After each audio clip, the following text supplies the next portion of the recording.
I think the only answer to this is Jeremy Corbyn, and I think it has been for the last few years. And I understand people don't like him. Did you miss the bit where I said, what do you think is going to happen? Not what do you wish was true? No, that's what I think. Yes. That is exactly what I think. And I think the only reason why people like Joe Swinson isn't backing him is because they don't want to call a general election. They're going to lose their seats.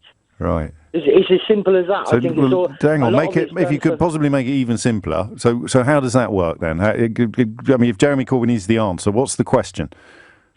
Well, basically, to put Brexit on hold, right? Go for the customs union, which was his idea originally, even though now it's Kenneth Clark's, and then put it back to the people with Remain. It has to go back to the people, whether you're a Brexiteer or a Remainer. I think. Well, they passionately disagree with you. You know that. I don't like that word, but people who voted for Brexit do not, in the main, believe that it has to. Well, people who still support Brexit definitely do not think it has to go back to the people. But that's the problem, James, because the problem is the hard Remainers and the hard Brexiteers. We are never going to get I don't anywhere. like that word. Stop using that word. I hate that word. It makes them sound like D'Artagnan when they're Chuckle Brothers. But it's true because there is no compromise on either side. No, I know all this, but I know all this. But you need to show me I mean, if British politics were a tin of sardines, you are telling me that Jeremy Corbyn is the only key with which we can peel back the tinny carapace to reveal the fishy pleasures within. And I'm not yet seeing exactly where we insert Jeremy Corbyn and start twisting. Well, simply because he's the only one that's come up with literally a couple of weeks. But he's not, is he? He's not, though, mate. I appreciate you love him, and you've got posters of him all over your bedroom, and you like little candles too. I'm not being condescending. I'm teasing you. Come on. Rude. Oh, well, all right then. I withdraw that. I withdraw that then. I withdraw that. I voted Brexit, but I am compromising. I want to compromise. Fair I do enough. not like the political influence. Right, that they have, and that was my reason. Fair enough. But at the same time, I understand we need a close relationship, and I would love a customs union. But then we don't. I mean, then we don't have immigration changes, do we? Well, basically, this is the thing with freedom of movement. Because you can't have freedom of movement of goods without having freedom of movement of people. Exactly. And to the middle class and everything, freedom of movement's lovely. But because of 10 years, mate, stop there again. And I'm not going to be rude to you. No. The opposition to freedom of movement.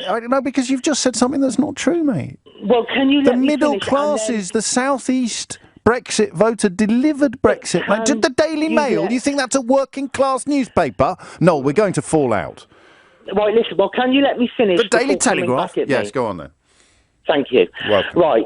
The reason why a lot of people up north actually voted Brexit, even though they are poverty-stricken, because this is a rich man's game. There's a lot of money riding on the economy tanking. Right, Jacob Rees-Mogg's already made $7 million.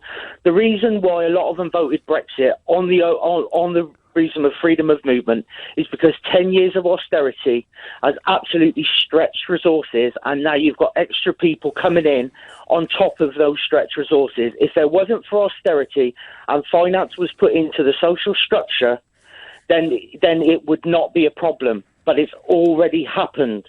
The queues are already massive.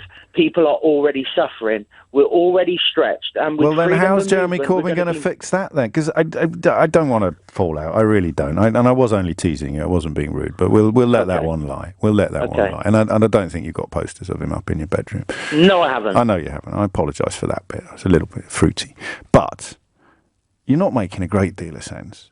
Because there's no earthly way that the people who voted for Brexit that you describe as doing so through their, for my money, largely unfounded fears regarding immigration. But not entirely, not entirely, just largely unfounded. Jeremy Corbyn, I don't understand what you mean when you say he delivers a customs union, but not, I mean, that's not Brexit, Brexiters say. Exactly. And right. That's not Remainers say. Oh, I see. And then both sides will keep arguing until I admire the you. come home. No, I envy you. You're one of those blokes that's going to live for ages. Well, no, not really. Jacob Rees-Mogg, for the record, Noel, and far be it from me to blow a trumpet for the haunted pencil, Jacob Rees-Mogg has denied making any money at all, of course. Well, he's on video admitting No, it. just shut up, mate. I'm trying to do the professional grown-up broadcaster bit now, all right? All Go on then. Back in your box. Jacob Rees-Mogg has denied all claims that he has profited personally from his well-documented support for Brexit. Carry on, Noel. Right. Well, basically, I mean, for me, this is pretty much a rich man's game. For the simple reason is they've got their money riding on the economy tanking, and the rich are basically going to sell this soul of this country to Mr. Blobby. Well, there you have it. You heard it here first.